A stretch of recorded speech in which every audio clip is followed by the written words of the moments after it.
Thank y'all so much for having me at the Fine Arts Club. A little bit about me, talk about roots. I think you have to, in order to understand a person, a society, a culture, an art form, a movement, you always have to look at their roots and kind of where it comes from. I've been coming to the Arkansas Art Center for 40 years. My mom, Juju, to our daughter Kate, started bringing me here when I was 7 years old. And this to me is hallowed ground. This is my church. This is where I connect to the divine. And that's why I became an artist and later a fine art dealer. The annual Delta Show. This is the Oscars of the Southern art world. All the artists that enter it are from the South. And I walked through here, I think when I was a junior in college, and I said, I can do this. And it wasn't an off-the-cuff remark. I knew I could. So at Hendrix College, I stretched a really big canvas with my professor, Don Marr, who's no longer with us, God bless his soul. And I looked up in my pantry when I was in Memphis studying art and saw some green beans, some Del Monte green beans. And something about that can and the way those beans were positioned moved me. And I thought, I have got to make a painting of this. And when I came here as a young man, the art of Terence Corbin really moved my soul. He did these large paintings of intricate ribbons. They were, 10, 20 feet big, where you felt like you could walk into them, almost like an ant walking into the grass of a garden. And I thought, that's what I want to do. So I created this painting called Green Beans. And before I graduated, it got in the Delta Show, of course. Was on the front page of the entertainment section of the Arkansas Gazette. And then I went off to Europe after I graduated college, and my mother brokered this sale to Allen Canning Company in Salem Springs. We pitched it, and they bought it, my first big sale and first transaction. So I thought, we're going to give a go at this art thing. I got an art degree from Hendrix and, wanted to pursue it as a living. So I started doing the next best thing. I started taking these forms and cutting them out as wall reliefs. And this is a piece I donated to the Arkansas Repertory Theater for their artworks auction, which sold to a private collector here. Meanwhile, I kept expanding this thing. It wasn't about vegetables. It was about, form and function and how things flow together and, color. It was all about that. And while painting this piece, a commission work for a new client of mine in Chenal, I had one of those kind of life-changing come to Jesus moments. I painted this thing for 3 months, and like most artists, I undervalued my work. I sold it for $1,800.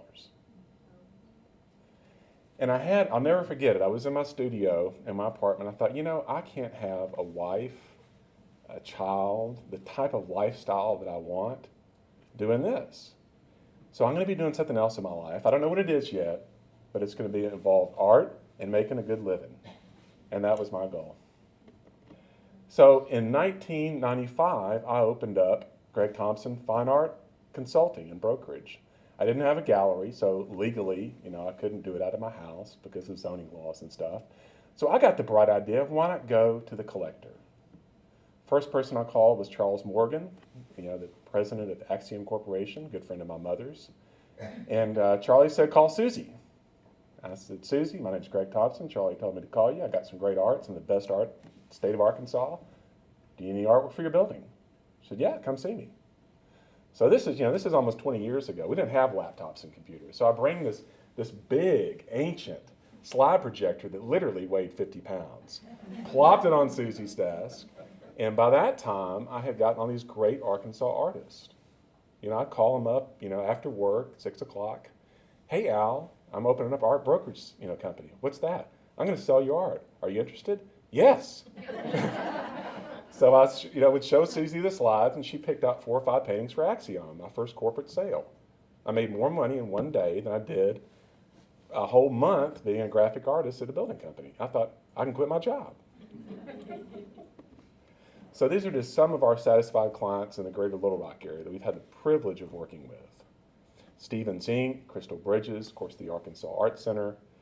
And I just continued to build this business out of my apartment which later became a nice penthouse.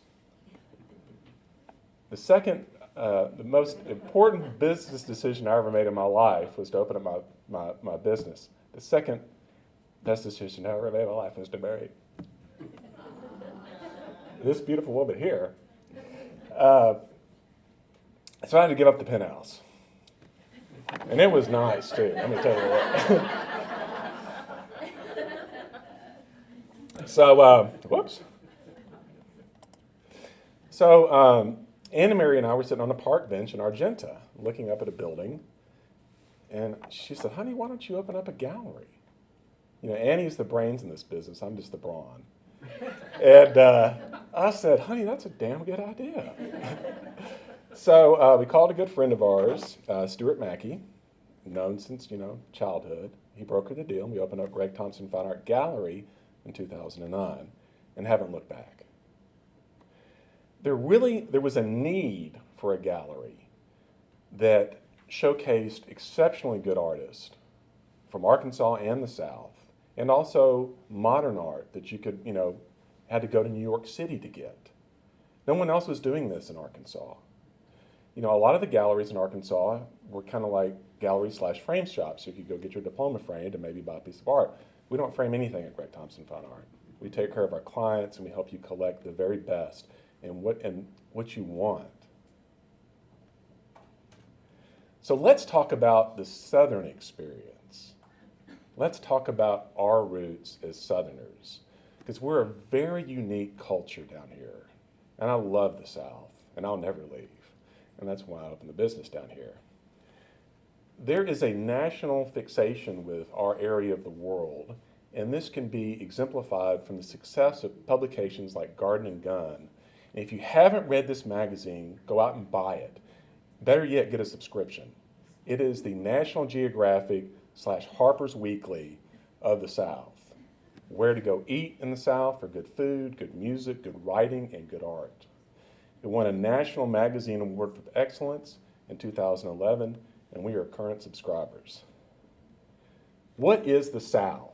Before I focused on Southern regionalism, as a Southerner, I'm embarrassed I didn't even know. I didn't know the South went all the way to Virginia. I thought that was the North. But this is the South, kind of post-Civil War. Missouri's still in there. In my life, I have never heard a lyric or a phrase to exemplify our area of the country than this. I wish I was in the land of cotton. Old times there are not forgotten. Look away, look away, look away, Dixieland. This personifies both our love affair with this area of the country, but also at the time, the conflict we had as a people and the denial of how we got there. Now, before I delve deep into, the recesses of the Southern mind and our conflicts, let's talk about what we love about the South and the land of cotton. This is a beautiful place. The landscape here is incredible. People come to the South for our nature. In Arkansas, we call us, the natural state. And so is Louisiana. And so is Texas in its own funky way. But it's a beautiful part of the country. The Carolinas, the Everglades, it's a beautiful area of the country. And it's one of those areas of the country where you can go get away from everybody. You can't experience that in New York. In New York City, you have to go to the Central Park, and there's still people there. But the South is very unique in that way. One of the first artists to really capture this was Joseph Meeker, and he loved to paint the bayous and rivers and streams of the South. When we talk about the South, one of the things that makes us unique is our architecture, and nothing is more unique than the antebellum home. This is a piece by William Russell Smith of Mount Vernon, way up there in Virginia. And this is the South. This is what I'm talking about. When I go to these antebellum homes and I hear the floors creak and I get a sense that someone's lived here for 200 years, and the high ceilings with a tin on them. That's the South. I love going to New Orleans. New Orleans is even older than 200 years. People have lived there and settled there for 400, going on 500 years, and you can feel it. That is the South. So, as Southerners, early on in the 1800s, what did we collect? Well, we were basically Europeans. You know, we came maybe from colonial Williamsburg, but basically we were Europeans. So we collected portraiture, just like most Europeans did. So here's a father and his daughter. Here's a beautiful little daughter just brought into this world with a little cat. And this was the type of art that you find in antebellum homes. The riverboat. That was the way people got around in the South. If I lived in Little Rock, Arkansas, and I wanted to go to Memphis, I got on a riverboat. At this time, trains weren't even connecting the thing. If you wanted to sell your cotton, you put it on a riverboat. If you wanted to go down to New Orleans for a week or two, you got on a riverboat. These things were everywhere. They were like the buffalo. They were up and down the Mississippi. And they were the center for travel, commerce, and culture. People would sleep on them, they'd gamble on them, they'd eat on them, they'd have show parties on them.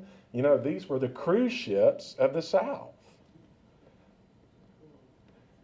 This is a wonderful painting by Charles Caleb Bingham that talks about the prosperity and the love affair with the South, but Southerners.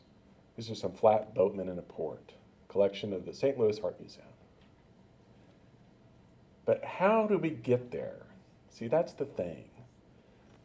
We as Southerners had slaves, and that was very profitable for our cotton plantations, our tobacco plantations, but there was an inner turmoil in the nation, in the slaves, of course, themselves, but also in the people that owned the slaves.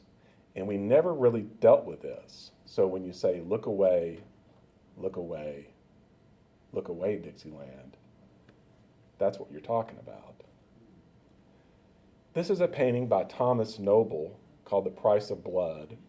And this is at the Morris Museum of Art in Augusta, Georgia. Beautiful little boutique museum. If you're ever in Augusta, go. Fantastic Southern art collection. But this exemplifies what I'm talking about. Here is a wealthy landowner, and he is selling, it's called The Price of Blood. He is selling his mulatto son as a slave to another master. Can you believe that? So, after decades of this, finally it came to a head.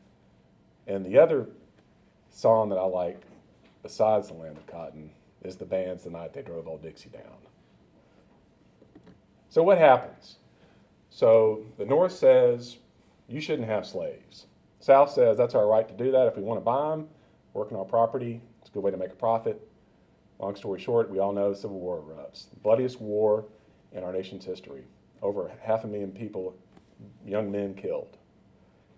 This is a painting that's also in the Morris Museum of Art. It's kind of funny. It's a bunch of guys swimming, but if you look real closely, it's kind of not funny. It's a surprise attack in the swimming hole by some Union troops, and they're all getting, of course, killed. It's a very big painting. It's an eloquent painting. It's at the Morris Museum of Art. This is another painting by Gilbert Gall, Storming the Ramparts. So as we all know, this bloody, horrible thing happens in our nation, not just the South, the entire nation. And then we get to come to grips with it, and we get to reconstruct, like you do in everything. No artist in the history of American art has personified the psychology and the ramifications and the after effects of the Civil War, in my mind, than Winslow Homer. This is a fantastic painting. If you're ever in Art History 101 survey course, you often study this painting. He lived during the Civil War. He was 25 when it started. He was 29 when he painted this painting. So what's going on here? Does anybody care to guess? Harvesting, yeah, cutting the wheat. So as we all know, that is a symbol of death, of wiping out. But notice the title, Veteran in a New Field. So this is Homer's way of doing two things at once. Saying, hey, this is a horrible thing that happened, and as you look, 1865 is the end of the Civil War when this painting was painted. So it's a horrible thing that happened to our country. But let's move on. And not only is it new field, it's a veteran who's harvesting a new field of wheat. Winslow Homer also captured the effects of the Civil War in a positive way. This is a piece called Dressing for the Carnival, 1877. Incidentally, that is the year right at the cusp of Reconstruction. And here's an African-American family who's now free. And look what they're doing. They're enjoying the good life. They're taking part of community. They're about to go to carnival, and they're getting the father dressed. It's a wonderful painting. It's in the Metropolitan Museum of Art. So as we all do in our relationships, we heal, deal, and rebuild. And we move on. William Woodward is probably one of the most important artists from Louisiana. And this is a wonderful painting that he did in 1890 called Ocean Springs. Of course, Ocean Springs, Mississippi. You got a nice rainbow. But what I want you to pay attention to here is not the subject matter, but the style of the painting. See, in the 1890s, what was going on in Europe? Does anybody remember? Impressionism, yes. And Impressionism was a blowback from another invention. Does anybody know what that was? Photography, the camera. So until the invention of the camera, most artists wanted to paint stuff exactly the way it was. You know, if you were a successful artist, you were only successful in the way you nailed it. Now, once the camera came out around the time of the Civil War, why do that anymore? You know, why beat my head against that wall? So the Impressionists started painting a very avant-garde. They wanted to paint the impression of something because they said that's really how we experience the world when you think about it. If I look out over all you beautiful people in the audience, I don't see a lot of detail. I come and see an impression. So Impressionism began to filter its way down to the South, like everything else. This is a painting that's in the Ogden, done in 1890, and I love this painting. If you have never been to the Ogden Museum of Southern Art, New Orleans, go. Fantastic museum, excellent collection. The thing I love about this painting is it's huge. Do you see the size? It's 90 by 68 inches. You can walk into this painting. And this was Uptown Street in New Orleans. This is what New Orleans looked like when you were outside of the French Quarter in 1890. And it's early American Impressionism. William Woodward, who we looked back at just a moment ago with Ocean Springs, really got it. And he painted in the historic French Quarter. And he painted what he saw. And just like the Ashcan painters who were painting in New York what they saw, Woodward was painting the French Quarter. So as we continue to move forward in Reconstruction, the artists that we have here paint the things that they see, that they love. Here is The Riverboats by Harold Betts. Once again, part of the Ogden's Museum of Southern Art. So the South begins to romanticize itself. And this happens, about the turn of the century. No longer do we have these big plantations and slaves and this lifestyle, the land of cotton. We're still very prosperous. We're coming back, Reconstruction. But there's this longing, this pining. So Clarence Millet is one of the artists in 1935, and you see him painting this antebellum home. Once again, Impressionism. Now, prior to this, if you were looking at a painting of an antebellum home, it wouldn't be like this. It'd be almost kind of like a map.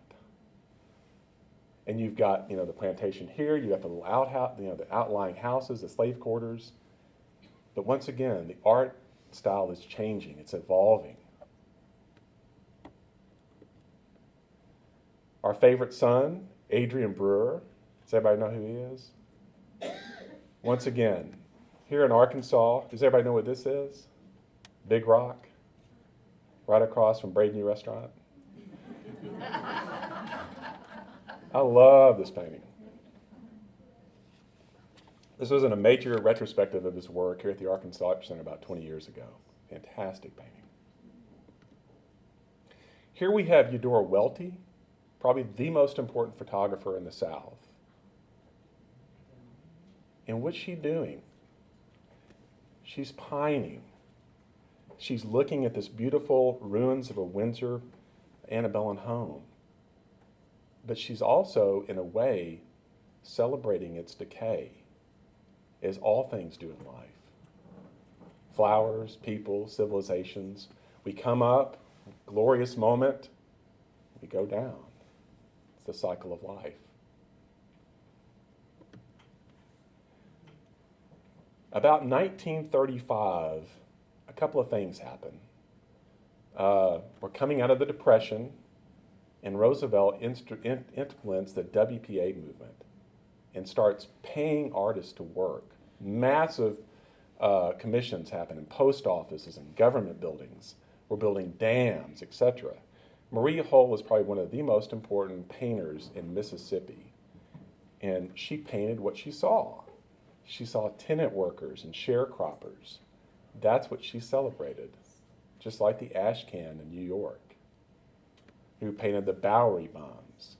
So once again, we've got this big shift, from these colonial, sweet paintings in Alabama homes to fast forward about 70, 80 years to a sharecropper is to be celebrated, to find the beauty in everyday life, the beauty in the sublime.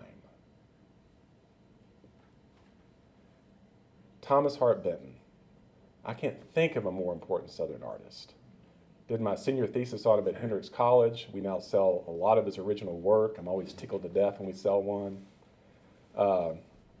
This is part of Crystal Bridges Museum of American Art's collection. Has everybody been? Raise your hands. Good, good. You need to go to Crystal Bridges.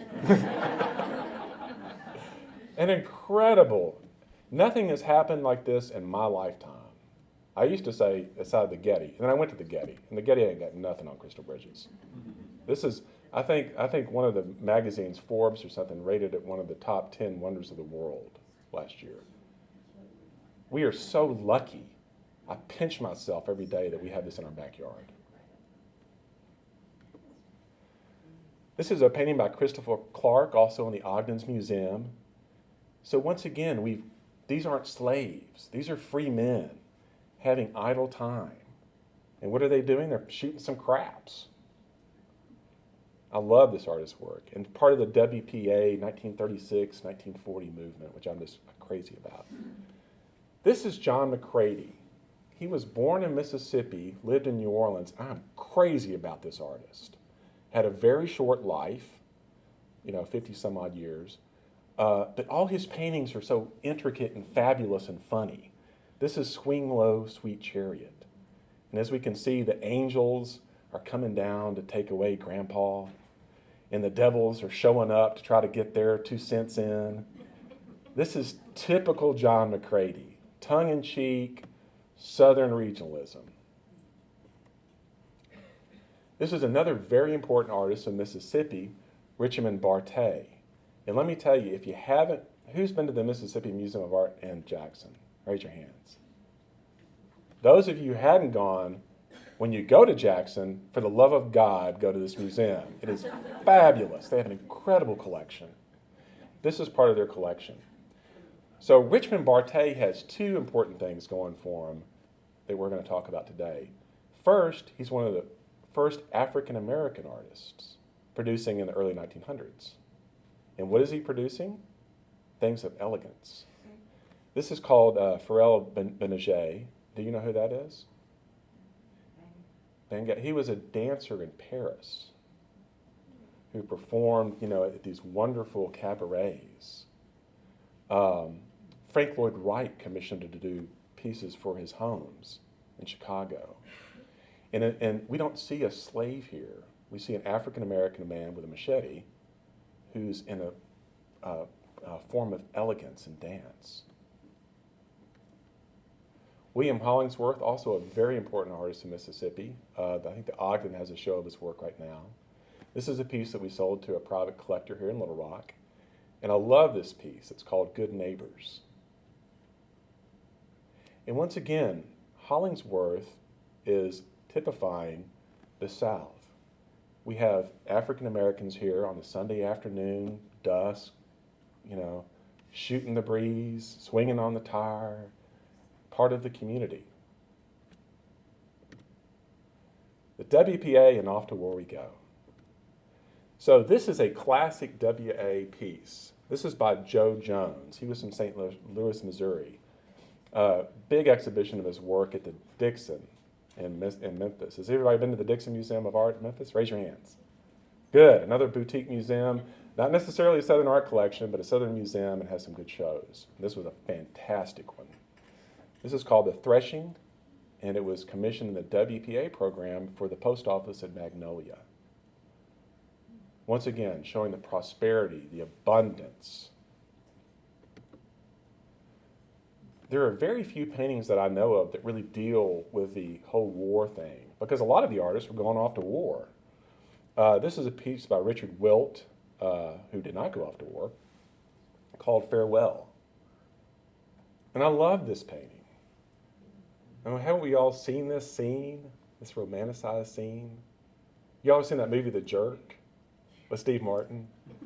When he's on the plantation house and he's, waving bye to his family, and there's this big farewell, and he goes out to the road, and it's 10 feet from the plantation house, and they all go back inside. He's, trying to pick up a car or something, hitchhiking.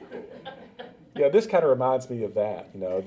The son, he's, he might not be in the airplane, but it's an illustration of, saying farewell to her son who might not be coming home again. So A Nation Rebuilds in the Land of Plenty. This is Clementine Hunter, and this is 1950. She was a self-taught artist from Nacogdoches, Louisiana. And there was idle time in the 50s. Now we had these government programs, so not everybody was working, but didn't have to work. And Clementine took advantage of that and painted. Very important self-taught artist from Louisiana. Does everybody know who this is? Walter Anderson? Raise your hands if you know who Walter Anderson is. Excellent. I can inspire and teach some other people. He is our John Audubon of the South. Hands down, no question about it. Was painting in, 1920. His family ran a little place called Shearwater Pottery. Drove him nuts. He hated doing designs and the pottery. And he would go off to this little place called Horn Island in this boat. And he would pack all these provisions in these big pickle jars, and he'd go out there for 2 or 3 weeks at a time. And he'd sleep under his boat. And in the meantime, he would do these paintings, these beautiful watercolors, and they're all on 8.5 by 11 sheets of paper. Just vivid, vivid colors of the crabs, of the shrimp, of the fish, of the owls, all the natural wildlife that inhabited that little island. Fantastic artist from Mississippi. Another important artist from Mississippi is Theodore Hamlet, another self-taught artist. This is a wonderful example of her work that we sold to a private collector here in Little Rock a while back. And this is a great story about Theodore, and I love to tell this. A very important art dealer, Betty Parsons from New York, was going to see Andy Warhol because she was dealing all the abstract expressionist painters, Jackson Pollock, Mark Rothko, Franz Kline, and abstract expressionism was kind of waning, and she wanted to get on the new ride, which was pop art. So someone said, you have to go see Andy Warhol. So she said, well, I will. Nobody was representing Andy at the time in New York. He was between dealers. She went over to his place. And the story is that she walked past all of Andy's pieces, and she went to a painting on the wall and said, who is that? And Andy, who collected folk art at the time, said, well, that's Theodore Hamlet. I bought that down in Mississippi. So she ends up picking up Warhol and Theodore Hamlet and launches her career. She has work in the Museum of Modern Art, Museum of Mississippi Art, Ogden, very important painter. Taught herself, lived in Oxford, Mississippi. Here's another John McCready, and I snuck another one in because I can't show you enough. I mean, God, he's just incredible. This is very typical John McCready. Does anybody ever seen those Wes Anderson films, like Life Aquatic? And raise your hands. Okay, some more inspiration here. McCready liked to portray his pieces, his scenes, these cutaways in people's houses. So here's a lively night in the French Quarter, probably during Mardi Gras, 1950. And you see McCready over here in the left-hand side trying to paint his model, while there's a wild ruckus party going on upstairs and carnivals going on outside. Always a sense of humor, always, a touch of the wacky. I'm crazy about McCready. Our McCready, definitely hands down, is Carol Clore. The most important artist to ever come from the state of Arkansas in my lifetime. We sold this piece to Crystal Bridges Museum of American Art in their permanent collection. And he's about to have a major retrospective, which opens up at the Brooks next month, travels, comes to the Arkansas Art Center in the spring of next year, and then goes to Atlanta and then Ogden, the holies of holies. Clore was unique, and Clore and I share a little bit in common. Clore, like all good artists in the 1940s and 50s, had to go to New York. That was the center of the art world, as Paris was in 1900. He got in with Edith Albert, one of the most important American dealers in New York. Did it for about 4 or 5 years, sold some paintings, the Rockefellers started collecting his work, got in the Museum of Modern Art, the Whitney, the Metropolitan. And finally he said, you know what, I've had it. I'm going back to the South. I'm going to paint what I love, what I know, what's important to me. So he moved into a little house in Memphis.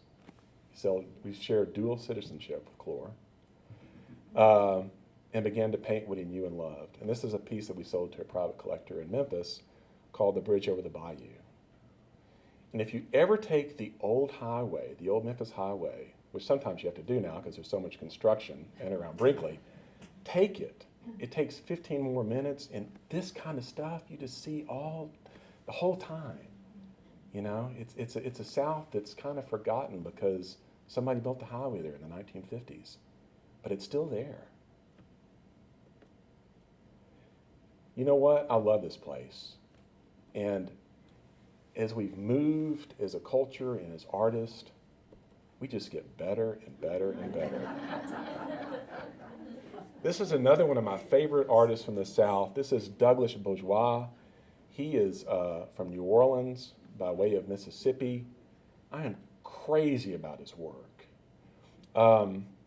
He's not very prolific. He only does about 12 paintings a year, and there is a waiting list to get one. And this is how it works. When Douglas inks out a piece, and they're all very detailed. You can see every blade of grass, every pearl on the woman's neck. The dealer who represents him calls his client list. You have exactly 1 hour.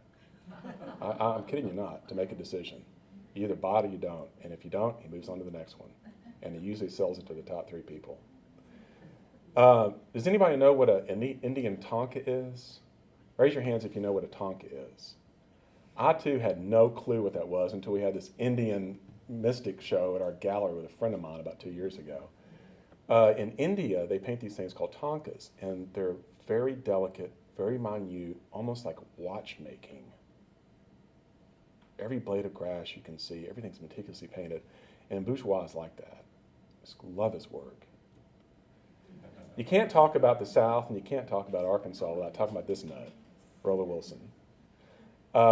We sold this piece to an important collector down in Dallas right after Anna Mary and I got married. So there was kind of some great undertones to it. But what does this remind you of? Talking about our roots and what we've been talking about today, what does this remind you of? The Southern aristocracy, the paintings in the antebellum homes, with a little bit of tongue-in-cheek humor.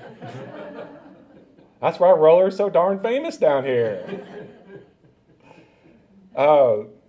The Oxford American is enjoying a resurgence of health. As you know, they're opening up a new office on the old Juanita's building on Main Street.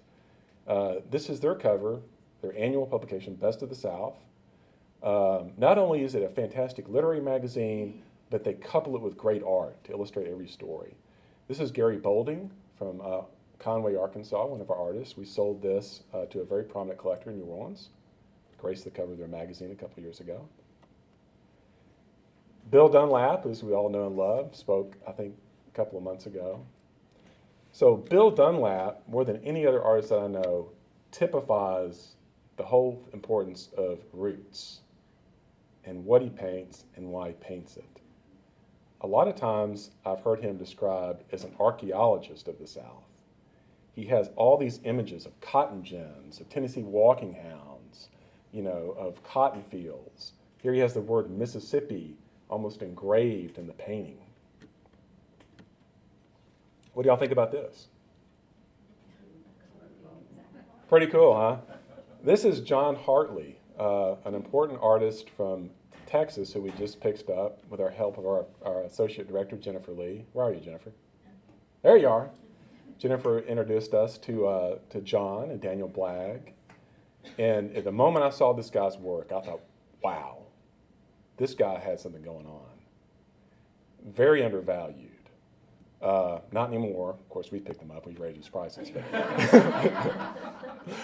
But what do we see here? What's going on here? It might take a wild guess. What do y'all see? Good, good. Anything else? The hard hat. So how old do you think the toy is? 40s. Exactly. 40s, 50s. Hartley is all about nostalgia. He's all about the past, but portraying it in a very contemporary way, almost hyper-photorealism. And he is part of our exhibition, Best of the South. Another hyper-photorealist, Glenn Ray Tudor, who spoke at our women's luncheon last week. If you had the privilege of being there, it was a fantastic lecture. Also, hyper-photorealist from Oxford, Mississippi, internationally known artist, worked in some major collections, Mississippi Museum of Art, Nike Corporation, 20th Century Fox, has galleries in London and Greece and North Little Rock, Arkansas. But I love his work. And he was talking about, what do you guys see here? What's in this painting? Canning jars. Food. Nostalgia. Reflection. Yes, all of those things. And Glenn Ray went even a step further in the lecture to say that the can preserves for him personify the vessel of the human body, and that the canned goods are our soul, and that sooner or later that lid is going to be lifted up and what's in it goes out into the universe. This is Ed Rice from Augusta, Georgia. Our very first Best of the South, I had the distinct pleasure of getting to know a guy named Richard Gruber, who's kind of been a mentor to me. He is without a doubt the most educated man I know about Southern art. And he spoke at our first panel discussion. And at one time he was a director of the Ogden. Before that he was a director at the Brooks in Memphis. Before that he was the director of the Morris. Now he's a very publicized writer, wrote an extensive volume set on Louisiana art. But I said, Rick, who should I keep my eye on? Who do I need to be looking at? And after 2 months of kind of asking him this question and going over and over, one name came to the surface. He said, you need to look at Ed Rice. And I'm so glad he said it because I love his work. This is a painting that's in our Best of the South show called Weaving House. So once again, we're getting back to remembrance, back to nostalgia, back to the land of cotton. As you all know, antebellum homes have these little separate houses. You've got your ice house, you've got your kitchen, so God forbid there's a fire, the whole house didn't go down. You've got your smokehouse, and you've got your weaving house. So if you were doing a quilt, you wanted a little, R&R with your lady friends, you went to the weaving house. And I love his texture. You can't see it in this painting, but it's almost, in our language we call it impasto, where the paint is applied very thickly and has texture. And the sides of these clapboard house look like an antebellum clapboard house that's been painted for 200 years. And that paint is built up and built up and built up. Incredible work. Has worked, of course, at the Ogden, where all the great Southern artists are. Also the Morris. Fantastic painter. Pinckney Herbert, another very important artist in the South from Memphis. So if I've learned one thing in this business after 20 years, it's that I don't know everything. And the more I get to know, the more I realize I don't know. And Bill Dunlap, God bless his soul, I love him to death, love him to pieces, the only artist I know who tirelessly promotes other artists' work. So, Brother Greg, you need to look at Pinckney Herbert.